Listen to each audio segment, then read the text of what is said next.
où l'arrestation puis l'incarcération du maire de l'arrondissement 7 semble avoir des répercussions assez multiformes. La dernière en date concerne l'occupation d'une partie du domaine du stade Sangoulé-Lamizana par des opérateurs économiques, et ce suite à une autorisation temporaire accordée par l'ex-maire. Eh bien, tout le processus est aujourd'hui remis en cause, à en croire les bénéficiaires de ces autorisations. Ces derniers dénoncent le harcèlement administratif qu'ils subissent depuis quelques mois. Comment tout cela a commencé? Explication, surtout Justin Dabiré. Construit à l'occasion de la CAN 98, les travaux du stade Aboubakar Sangoulé-Lamizana peinent à être achevés. Sur les 34 hectares du domaine du stade, 16 hectares n'ont pas été exploités jusqu'à présent. Les 16 hectares occupés depuis 2019 par des opérateurs économiques étaient transformés en dépotoir d'ordures après la CAN 98. Comme tous les habitants du secteur 21 et du 22 le savent, jusqu'en février 2019, la grande partie du domaine du stade était une décharge d'ordures à ciel ouvert de toute la ville de Bobo-Dioulasso.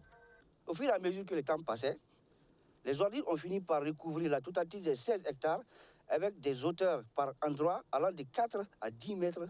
La taxe de ce dépotoir a fini par être un sérieux problème environnemental dans l'arrondissement numéro 7. Car l'air était irrespirable dans les alentours, avec en permanence une odeur nauséabonde. En plus de l'odeur nauséabonde, l'espace non exploité du stade Sangoulé-Lamizana était devenu une zone criminogène selon les conférenciers. C'est pour assainir, disent-ils, le lieu qu'ils ont entrepris en 2018 avec l'accord du conseil municipal de l'arrondissement 7 d'exploiter provisoirement le site. Le 21 avril 2018, le lancement des travaux de ramassage a eu lieu en présence des personnalités comme le ministre des Sports, le directeur du cabinet représentant le ministre de l'Environnement, le secrétaire d'État chargé de la décentralisation, le conseil social du président du FASO, des députés, le président du conseil régional des Hauts-Bassins. Un plan d'occupation après enlèvement des ordures a été présenté à tous ces jours.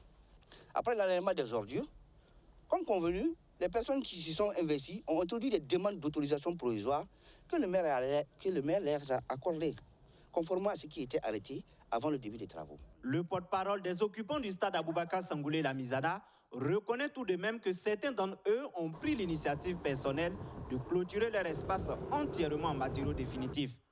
Après plusieurs interpellations du maire, ils ont dit être prêts à abandonner leur investissement au profit de la nation si besoin en était. Nous sommes surpris de voir que juste après l'arrestation du maire Herman Silman, pour des raisons que nous ignorons, que les bénéficiaires d'espace sur le domaine du stade fassent objet d'harcèlement de toutes sortes. La direction régionale du ministère de l'Habitat, qui envoie une équipe pour arrêter nos travaux, ensuite nous convoque pour vérifier les documents à notre possession nous permettant d'occuper le domaine du stade. Nous ne comprenons pas le but de toutes ces actions, alors que l'affaire de ce site a été médiatisée du début de sa réalisation jusqu'à son aboutissement.